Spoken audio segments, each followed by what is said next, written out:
الحمد لله وكفى وسلام على عباده الذين اصطفى أما بعد فأعوذ بالله من الشيطان الرجيم بسم الله الرحمن الرحيم ولقد كرمنا بني آدم وحملناهم في البر والبحر ورزقناهم من الطيبات وفضلناهم على كثير ممن خلقنا تفضيلا صدق الله العظيم وصدق رسوله النبي الأمين المكين الكريم قال الله تبارك وتعالى في شأن حبيبه الكريم أعوذ بالله من الشيطان الرجيم إن الله وملائكته يصلون على النبي يا أيها الذين آمنوا صلوا عليه وسلموا تسليما اللهم صل على سيدنا ونبينا ومولانا محمد معدن الجود والكرم وآله وبارك وسلم صلاة وسلاما عليك يا رسول الله صلى الله عليه وسلم۔ آج جمعۃ المبارکہ کی اس محفل میں میری گفتگو کا عنوان ہے عظمت انسانیت یا شرف انسانیت۔ جگر مراد آبادی کا بڑا پیارا شعر ہے، کہتے ہیں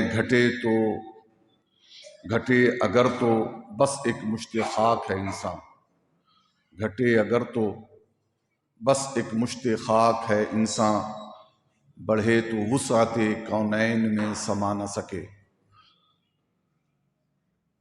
عزیزان گرامی، دنیا میں انسانوں کو بہت سارے ناموں سے یاد کیا جاتا ہے، بہت ساری تعریفیں انسانوں کی گئی ہیں۔ حیوان محض کہا گیا، حیوان ناطق کہا گیا، معاشرتی حیوان بھی انسان کو کہا گیا، سوشل اینیمل۔ ڈارون کے نقطۂ نظر کے مطابق انسان بندروں کی ترقی یافتہ صورت ہے، لیکن قرآن کریم نے انسان کی جو تعریف کی ہے وہ تعریف ایسی ہے کہ جس تعریف کے آگے سارے گھٹنے ٹیک دیتے ہیں۔ اللہ پاک فرماتا ہے وَلَقَدْ كَرَّمْنَا بَنِي آدَمَ وَحَمَلْنَاهُمْ فِي الْبَرِّ وَالْبَحْرِ وَرَزَقْنَاهُمْ مِنَ الطَّيِّبَاتِ وَفَضَّلْنَاهُمْ عَلَى كَثِيرٍ مِّمَّنْ خَلَقْنَا تَفْضِيلًا، یعنی بے شک ہم نے اولاد آدم کو عزت دی اور انہیں خشکی اور تری میں سوار کیا اور ان کو ستھری چیزوں سے رزق دیا اور انہیں اپنی بہت سی مخلوقات پر برتری عطا فرمائی۔ پھر کہیں فرمایا وَسَخَّرَ لَكُمُ الشَّمْسَ وَالْقَمَرَ، کہیں فرمایا وَسَخَّرَ لَكُمُ اللَّيْلَ وَالنَّهَارَ، کہیں فرمایا وَسَخَّرَ لَكُم مَّا فِي السَّمَاوَاتِ وَالْأَرْضِ، یعنی کائنات کی ہر شے کو اللہ تبارک و تعالی نے انسان کے لیے مسخر کر دیا ہے۔ یہی وجہ ہے کہ کائنات کے ہر بلند و پست مقام سے انسان خراج وصول کر رہا ہے اور کائنات کی ہر شے انسان کے آگے سرنگو ہے۔ عزیزان محترم، ان جیسی نہ جانے کتنی قرآن کی آیات ہیں جس سے انسان کے فضل و کمال کا، شرف کا، بزرگی کا اور عظمت کا پتہ چلتا ہے۔ ہم کسی ایسے انسان کو انسان ماننے ہی کے لیے تیار نہیں جو مطلق جانور تھا اور ترقی کر کے پھر وہ انسان بن گیا۔ یاد رکھیں، اسکول اور کالجز میں پڑھنے والے نوجوان بالخصوص اس سے متاثر نہ ہوں کہ انسان پہلے جانور یا لنگور تھا، بندر تھا اور ترقی یافتہ کر کے یہاں تک پہنچ گیا۔ یہ ایک ڈارونی عقیدہ تو ہو سکتا ہے، ڈارون کے ماننے والوں کا عقیدہ تو ہو سکتا ہے، کسی اور کا عقیدہ تو ہو سکتا ہے، لیکن ایک مومن و مسلم کا یہ عقیدہ نہیں ہو سکتا۔ مومن و مسلم کا عقیدہ تو وہی ہے جو قرآن نے ہمیں عقیدہ دیا ہے۔ جناب اکبر الہ آبادی نے بہت خوب کہا ہے، کہتے ہیں ڈارون صاحب حقیقت سے نہایت دور تھے، میں نہ مانوں گا کہ مورث آپ کے لنگور تھے۔ یعنی حقیقت سے اس بات کا تعلق ہی نہیں ہے جو ڈارون صاحب کہہ رہے ہیں۔ اگر اسی پر بات کی جائے تو بات بڑی لمبی ہو جائے گی، لیکن وقت کا خیال کرتے ہوئے بہت کچھ عرض کرنا ہے۔ بندر کے مورث اعلیٰ اور اجداد ہو سکتے ہیں، لیکن مسلمان اس طرف قطعی توجہ دینے کے لیے تیار نہیں۔ الحمدللہ اہل ایمان اور مسلمانوں کا تو معاملہ یہ ہے کہ وہ اپنا باپ حضرت آدم کو مانتے ہیں کہ ہم حضرت آدم کی اولاد ہیں، آدم جو ابو الانبیاء ہیں، آدم جو خشت بشریت کی پہلی اینٹ ہیں، آدم جو مسجود ملائکہ ہیں، آدم جو جنت میں جگہ پانے والے پہلے انسان ہیں۔ حضرت در دہلوی کا بڑا پیارا شعر ہے، کہتے ہیں باوجود کہ پر و بال نہ تھے آدم میں، وہاں پہنچا کہ فرشتوں کا مقدور نہ تھا۔ فرشتے بھی جہاں جسے تکتے رہ گئے، اس سے بلند مقام پر حضرت آدم علی نبینا علیہ الصلوۃ والتسلیم کو اللہ نے فائز فرما دیا۔ اور جناب اقبال کہتے ہیں بدل ڈالا ہے اب تو اپنا انداز بیاں ہم نے، نہیں تو بند کر دی تھی فرشتوں کی زباں ہم نے۔ جی ہاں، یہ اس طرف اشارہ ہے قرآنی آیت کی طرف کہ جب اللہ تبارک و تعالی نے فرشتوں سے پوچھا کہ ان چیزوں کے نام بتاؤ، وہ نہ بتا سکے، اور آدم علیہ الصلوۃ والتسلیم تمام چیزوں کے نام بتاتے چلے گئے۔ وَعَلَّمَ آدَمَ الْأَسْمَاءَ كُلَّهَا، قرآن نے جسے اس طریقے سے پیش کیا ہے۔ عزیزان محترم، انسان اپنی جسمانی طاقت و قوت کے لحاظ سے تو ایک عاجز و کمزور مخلوق ہے۔ وہ نہ سورج و چاند کی طرح روشن ہے، نہ سنگ و فولاد کی طرح مضبوط ہے، نہ سمندر کی بہاؤ اور ہوا کی طرح تیز ہے، لیکن انسان اپنی تمام تر کمزوریوں کے باوجود انسان ہی اس کائنات کا مقصود ہے۔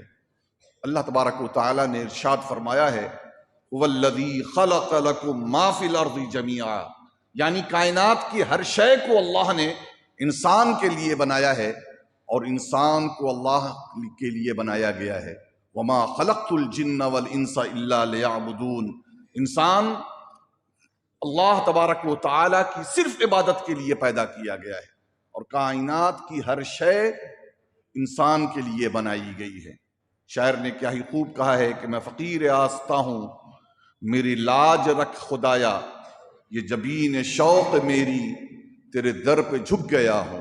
حضرات، انسان تو چاند کی روشنی اور گلاب کی رنگت پر رجھتا ہے، انسان نرگس کے پھول کی اپنی آنکھوں سے بڑھ کر تعریف کرتا ہے، انسان گلاب اور چنبیلی کے حسن کی داد دیتا ہے، آبشاروں کے ترنم کی بات کرتا ہے، کوہساروں اور مغزاروں کی تعریف و توصیف میں اس کی زبان رطب اللسان رہتی ہے۔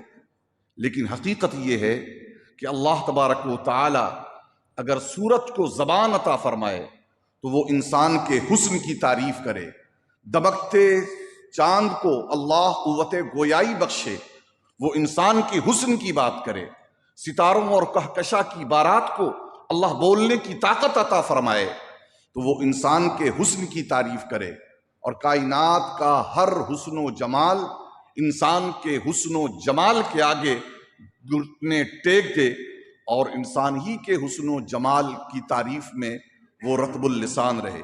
عزیزان محترم، یہاں پر میں یہ عرض کرنا چاہوں گا کہ جب کائنات کی ہر شے انسان کے لیے بنائی گئی ہے، اور انسان صرف اللہ کے لیے بنایا گیا ہے، کسی انسان کو یہ زیب نہیں دیتا ہے کہ وہ سوریہ نمسکار کر کے اپنا ماتھا اس سورج کے آگے جھکا دے۔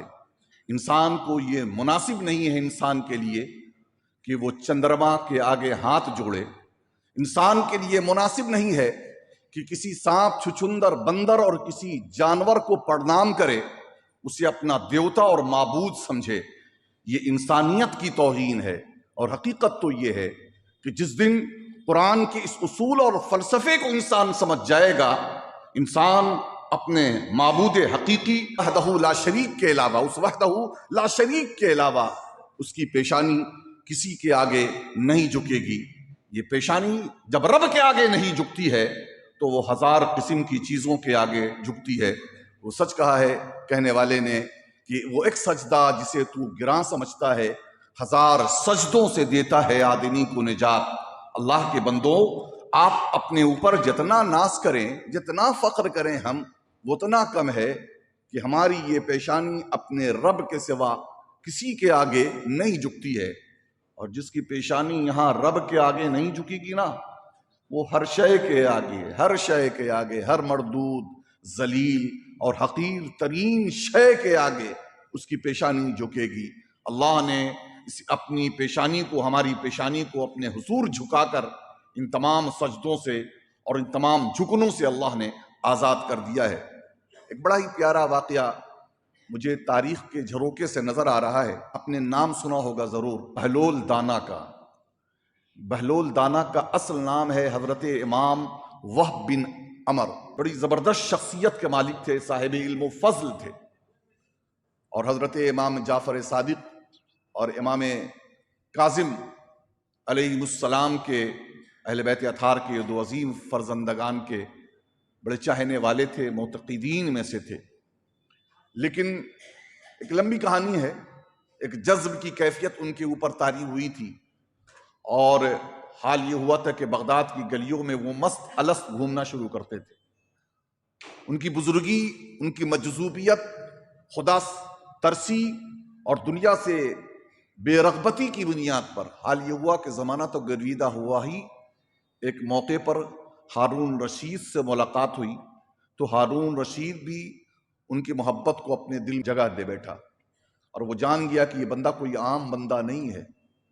چنانچہ ایک موقع پر حال یہ ہوا کہ بہلول کہا جاتا تھا، دیوانہ، لیکن ایک ایسا علمی جواب انہوں نے دیا ہے بغداد کی سرزمین پر، ایک دہریے سے مقابلہ جب ہوا ہے کہ جب بڑے بڑے علماء اور فضلاء سرنڈر کر گئے تھے تو وہ بغداد کی گلیوں میں پھرنے والا بہلول نے آ کر اس دہریے کی اور اس ملحد اور زندیق کا ناطقہ بند کر دیا۔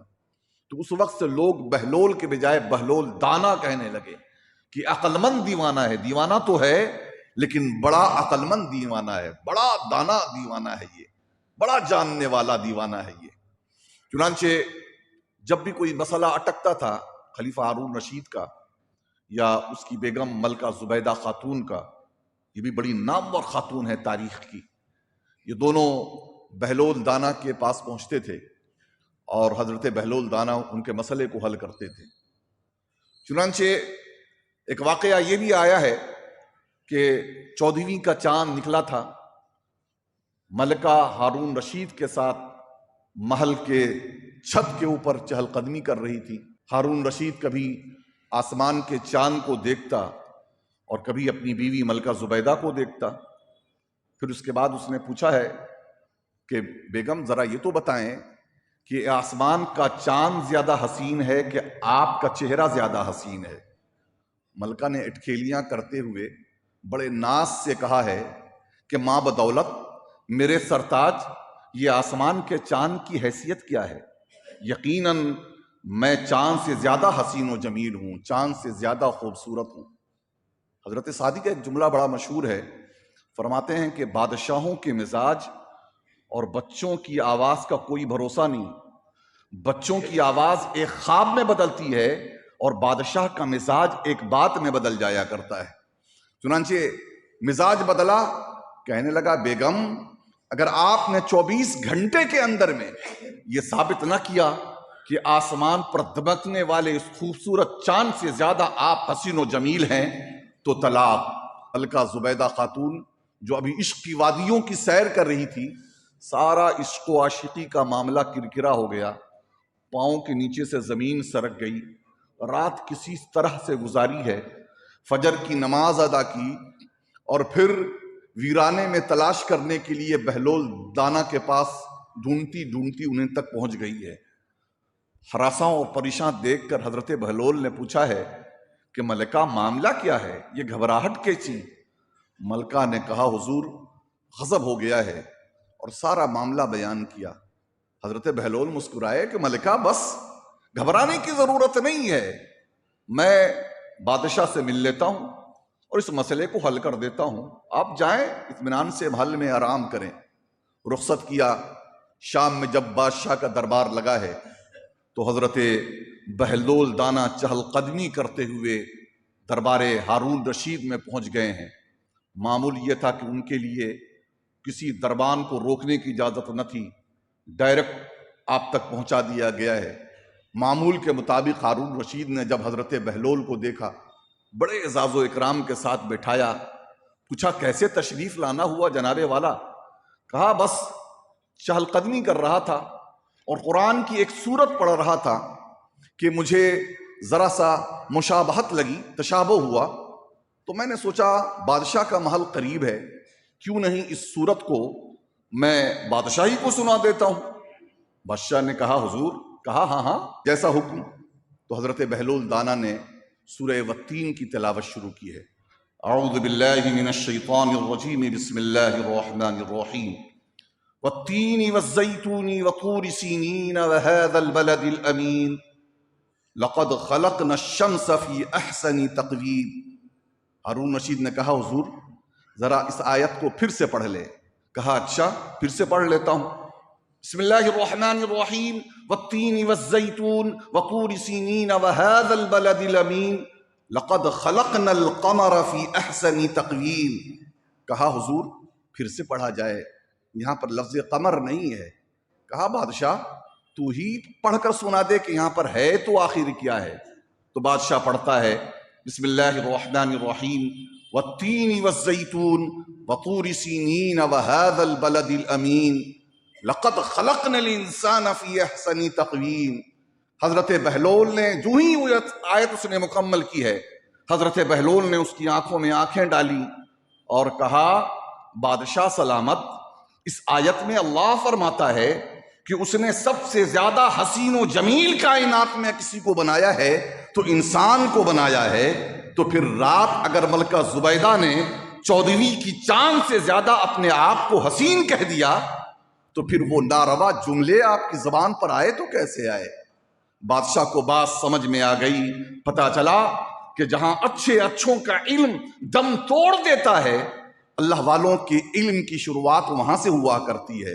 کہنے کو تو یہ دیوانہ تھے، لیکن دیوانگی ان پر ناز کیا کرتی تھی، عقل والے ان پر ناز کیا کرتے تھے، اور عقل والے ان سے اپنے مسائل حل کرنے کے لیے ان کے دربار میں آیا کرتے تھے۔ تو عزیزان محترم، یہ حضرت بہلول دانا رحمۃ اللہ تعالی علیہ کے اس خوبصورت واقعے سے ہمیں یہ بھی علم ہوا، ہمیں یہ بھی معلوم ہوا کہ انسانیت کا مقام کیا ہے، انسانیت کا شرف کیا ہے۔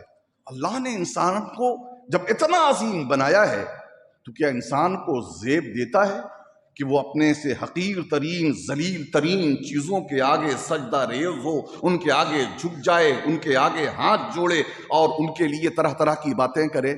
یقیناً انسان کا باپ اگر ہو سکتا ہے تو انسان ہو سکتا ہے، انسان کی ماں اگر کوئی ہو سکتی ہے تو انسان ہی ہو سکتی ہے۔ افسوس لوگ اپنے گھر میں رہنے والی اپنی ماؤں کی تو عزت و توقیر نہیں کرتے، لیکن سڑکوں پر آوارہ پھرنے والی گاؤں ماتا کے لیے خون بہاتے ہیں اور انسانوں کی خوریزی کیا کرتے ہیں۔ ایسے لوگوں کو حقیقت یہ ہے کہ قرآن کا پیغام پہنچانے کی ضرورت ہے خوبصورت انداز میں۔ یقیناً قرآن پر حملہ کرنے کی نیت سے، قرآن میں ترمیم کرنے کی نیت سے اگر کسی نے قرآن کو پڑھنا شروع کیا ہے، یا تو وہ خود بدل گئے ہیں یا تو اللہ تبارک و تعالی نے انہیں ایسے مقام پر لے جا کر ڈالا ہے کہ پھر وہ زمانے کے لیے عبرت نشان بن گئے۔ میں نے پہلے بھی کہا تھا، وہ ایک بدبخت پیدا ہوا تھا نا، وسیم رضوی، جو قرآن کو بدلنے کی بات کر رہا تھا، نقلی قرآن تیار کیا تھا، لانچ کیا تھا، لیکن اتنی تیزی کے ساتھ معاملہ بدلا ہے، حالات بدلے ہیں کہ صرف چند ماہ میں، بلکہ مجھ کو تو لگتا ہے کہ چند ہفتوں میں وہ قرآن کو بدلنے والا کہاں پہنچا ہے، راندہ درگاہ ہو گیا ہے۔ نہ خدا ہی ملا، نہ وصال صنم کا معاملہ ہوا، نہ وہ یہاں کا رہا نہ وہاں کا رہا۔ تو یاد رکھیں قرآن کی یہ شان ہے، قرآن کا یہ ایسا پیغام ہے، قرآن میں ایسے انمٹ چیزیں ہیں، ایسے اصول اور ضابطے ہیں کہ اگر ہم اس کو خود پڑھیں اور دوسروں تک پہنچائیں تو کائنات انسانی میں انقلاب برپا ہو سکتا ہے۔ عزیزان محترم، اسی لیے شاعر نے کیا ہی خوب کہا ہے کہ اہل معنی جز نہ بوجھے گا کوئی اس رمز کو، ہم نے پایا ہے خدا کو صورت انسان کے بیچ۔ انسان کی صورت میں بھی یقیناً اللہ تبارک و تعالیٰ کا جلوہ موجود ہے۔ وہ کہا گیا نا کہ اللہ کا نیک بندہ کون ہوتا ہے، تو اللہ کے نیک بندوں کی تعریف میں سے ایک تعریف میں تو یہ بھی آئی حدیث پاک میں نا کہ جس کے چہرے کو دیکھ کر خدا یاد آ جائے، جس کے چہرے کو دیکھ کر خدا یاد آ جائے وہ اللہ والا ہوتا ہے نا۔ تو ظاہر ہے کہ انسان کا چہرہ اتنا جمال والا، اتنا حسن والا چہرہ کسی اور کا کیسے ہو سکتا ہے انسان سے بڑھ کر؟ یہ انسان کی شان ہے۔ اسی لیے انسان کی بندگی صرف اللہ کے لیے مخصوص کر دی گئی ہے۔ یہ انسان کے لیے سب سے بڑا اعزاز ہے کہ اسے کائنات کی کسی شے کے آگے نہیں بلکہ صرف اور صرف خدائے وحدہ لا شریک کے آگے جھکنے کا حکم دیا گیا ہے۔ ہم اس پر جتنا ناز کریں اتنا کم ہے کہ مٹی سے اگا دیتا ہے وہ گھاس ہری سی، قطرے سے بنا دیتا ہے وہ تصویر پری سی۔ اللہ کا صد شکر کے انسان بنایا، اللہ کا صد شکر کے اس انسان بنایا، انسان بھی ایسا کہ مسلمان بنایا۔ یہ مسلمان ہونا اپنے آپ میں بہت بڑا اعزاز ہے۔ اللہ پاک ہمیں اسے سمجھنے کی توفیق بخشے۔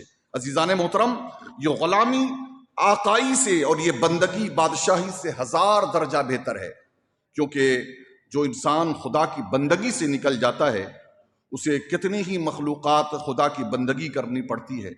وہ ایک سجدہ جسے تو گراں سمجھتا ہے 1000 سجدوں سے دیتا ہے آدمی کو نجات۔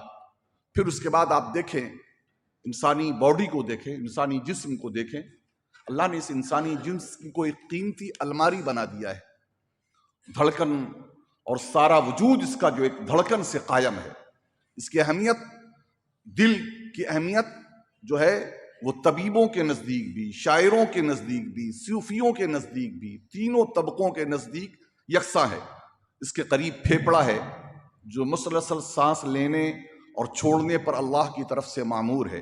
اسی جسم میں جگر ہے، اسی میں گردہ ہے جو گویا خون صاف کرنے کا ایک کارخانہ ہے۔ پھر معدہ ہے جو کیسی کیسی سخت جاں چیزوں کو گلا کر ہضم کر دیتا ہے۔ غرض کتنی ہی نعمتیں ہیں جو اس چھوٹے سے وجود میں محفوظ ہیں۔ دماغ اور قلب کا تو کہنا ہی کیا، لیکن پھیپڑا ہی کام کرنے میں کوتاہی کرنی شروع کر دے، پھر ہمیں تقویت رہتی ہے کہ فکر کرنے کی کیا ضرورت ہے، یا میرا دوست تو میرے ساتھ ہے، مجھے سوچنے کی کیا ضرورت ہے، یہ میرا دوست تو میرے ساتھ ہے، ارے تردد میں پڑھنے کی ضرورت کیا ہے، یہ میرا دوست تو میرے ساتھ ہے۔ یہ سوچیں، یہ عقیدہ اسلام ہمیں دے رہا ہے کہ اگر ہم مصیبت میں آ جائیں تو اس وقت سوچیں ہمیں سوچنے کی کیا ضرورت ہے، اللہ ہمارے ساتھ ہے۔ مرض میں مبتلا ہے ٹھیک ہے، لیکن اللہ ہمارے ساتھ ہے۔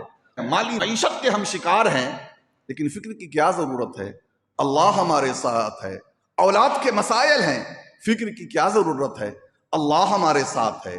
دشمن حکومت دشمن ہو گئی ہے، فکر کی کیا ضرورت ہے، اللہ ہمارے ساتھ ہے۔ یہ اللہ ہمارے ساتھ کا کنسپٹ اگر آپ کے اندر بیٹھ گیا، ہمارے اندر بیٹھ گیا، تو انشاءاللہ بندے کی زندگی میں تبدیلی پیدا ہو جائے گی، انقلاب آ جائے گا کہ جب اللہ ہمارے ساتھ ہے تو ہمیں کسی دنیا دار سے، کسی دنیا والے سے گھبرانے، ڈرنے اور خوف کھانے کی ضرورت کیا ہے۔ ہمارا رب، ہمارا پالنہار حقیقی جو ہر شے پہ قادر ہے، وہ تو ہمارے ساتھ ہے۔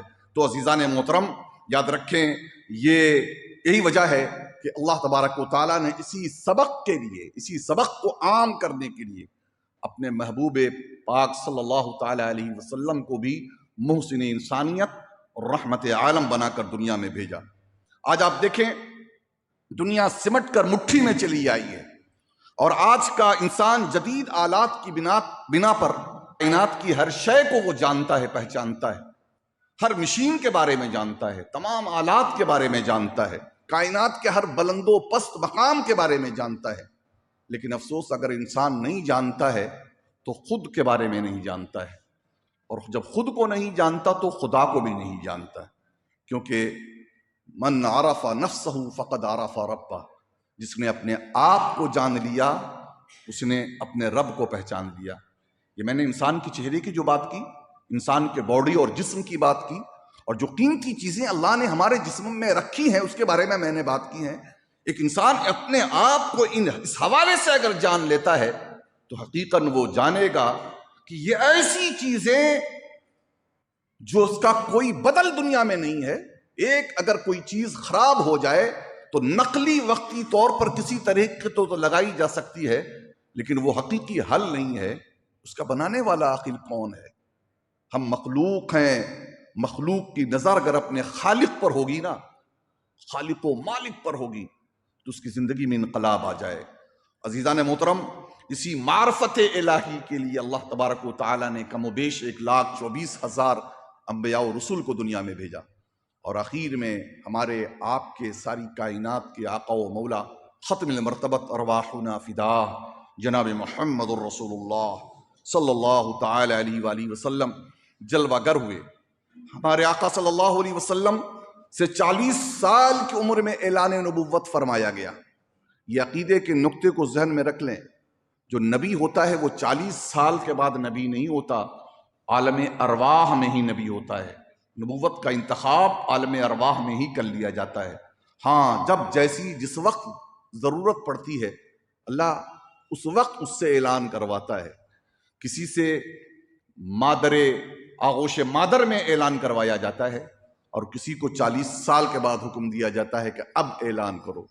حکمت یہی تھی کہ آپ کو معلوم ہو جائے، لوگوں کو معلوم ہو جائے کہ انسان کیسا ہوتا ہے. عزیزان محترم، بھلا مسلمان وہ کیا ہوگا؟ یاد رکھیں کہ انسان جو نہیں ہوگا تو وہ مسلمان بھی نہیں ہو سکتا ہے. انسان پہلے ہے، مسلمان بعد میں ہے.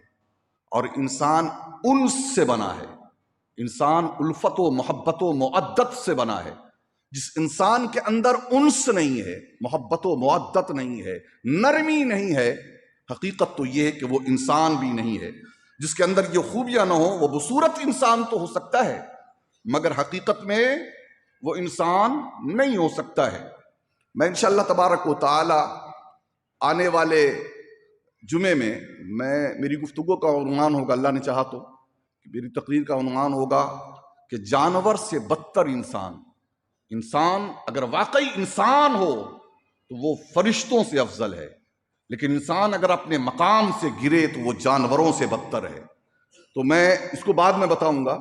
میں آج یہ آپ کو یہ بتا رہا ہوں کہ نبی کریم صلی اللہ تعالی علیہ وسلم نے بحیثیت انسان، محسن انسانیت نے زندگی گزار کر زمانے کو انسانیت کا سبق جو پڑھایا وہ دیکھیں کہ کفار و مشرکین اور اہل کتاب کے ساتھ انسانیت کے تحفظ اور قیام امن کے بقا کے لیے بہت سارے معاہدے کیے تاکہ ظلم و ستم کا سد باب ہو. اس کے ساتھ آقا و مولا صلی اللہ علیہ وسلم نے انسانیت کے دشمن پر بھی حضور نے کڑی نظر رکھی کہ کہیں فساد سر نہ اٹھا سکے اور انسانیت کو کوئی خطرہ لاحق نہ ہو. لوگ کہتے ہیں بدر کو کہہ کر، احد کو پیش کر کے، خندق و خیبر کے معرکوں کو پیش کر کے لوگ کہتے ہیں کہ اگر یہ نبی رحمت تھے تو پھر ان کو جنگوں میں جانے کی ضرورت کیا ہے؟ پیارے یاد رکھیں، انسانیت کو بچانے کے لیے انسانیت میں شر پیدا کرنے والے، انسانیت میں فساد کرنے والے عناصر سے انسانیت کو بچانا بھی یہ انسانیت کا ایک سبق ہے کہ انسانیت کو کیسے ایسے شر پسند عناصر سے بچایا جائے. تو انسانیت کے تحفظ ہی کے لیے حضور بدر میں بھی گئے، احد میں بھی گئے، خندق میں بھی گئے، خیبر میں بھی گئے، اور دیگر سرایا میں اپنے صحابہ کو اور اپنے ساتھیوں کو بھیجا ہے کہ جائیں اور ان کا سد باب کریں اور ان کی سر کو بھی کریں کہ یہ لوگ انسانیت کے دشمن ہیں اور انسانیت کو تباہ و برباد کرنا چاہتے ہیں. اور میں اللہ کی جانب سے انسانیت کی حفاظت کے لیے مامور کیا گیا ہوں، اور انسانیت کی حفاظت کے لیے اللہ تبارک و تعالیٰ نے مجھے بھیجا ہے. بات سمجھ میں آپ کو آ رہی ہوگی. اسی لیے جنگیں بھی ہوئی ہیں. نبی کریم صلی اللہ تعالیٰ علیہ وآلہ وسلم نے اس سے بڑھ کر آپ دیکھیں، حضور کی زندگی پر نظر ڈالیں، کس طریقے سے حضور کی تعلیمات پر نظر ڈالیں کہ انہوں نے فتنہ و فساد، قتل و غارت، غریب مبتلا لوگوں کو کس طریقے سے بچایا ہے، کیا سبق دیا ہے. خونریزی جن کا مشغلہ تھا، چوری و ڈاکہ زنی، قتل و غارت گری، حسد و غیبت، کبر و نخوت، چغلی اور بہتان تراشی، بدکاری و بد اخلاقی میں زندگی گزارنے والے لوگوں کی زندگیوں میں حضور علیہ السلام نے کیسا انقلاب برپا کیا ہے اور کیسا انسان بنا کر زمانے کے سامنے پیش کیا ہے کیا ہی خوب مولانا الطاف حسین حالی کا یہ شعر ہے، کہتے ہیں فرشتے سے بڑھ کر ہے انسان بننا، فرشتے سے ہے بڑھ کر انسان بننا، مگر اس میں لگتی ہے محنت زیادہ، انسان بننے میں زیادہ محنت لگتی ہے۔ ہم اگر کوشش کریں کہ ہم انسان بنیں اور انسانیت کے سبق کو عام کریں تو یقیناً ہمیں خود کا سب سے پہلے جائزہ لینا ہوگا۔ انشاءاللہ تبارک و تعالی آج انسان نما لوگ انسان بن کر، چہرے تو انسان ہیں لیکن ان کے حرکات و سکنات سے درندے بھی شرما رہے ہیں، جانور بھی شرمندہ ہیں۔ ہم ایسے لوگوں کے بارے میں بتاؤں گا کہ ایسے لوگوں کی حقیقت کیا ہے آنے والے جمعے میں۔ تو اللہ پاک ہمیں یہ توفیق عطا فرمائے کہ ہم واقعی انسان بنیں اور محسن انسانیت نبی اکرم رحمت عالم صلی اللہ تعالی علیہ وسلم کی تعلیمات پر اللہ ہمیں زندگی گزارنے کی توفیق عطا فرمائے۔ گھٹے اگر تو بس ایک مشت خاک ہے انسان، بڑھے تو وسعت کونین میں سما نہ سکے۔ وآخر الدعوانا ان الحمد للہ رب العالمین۔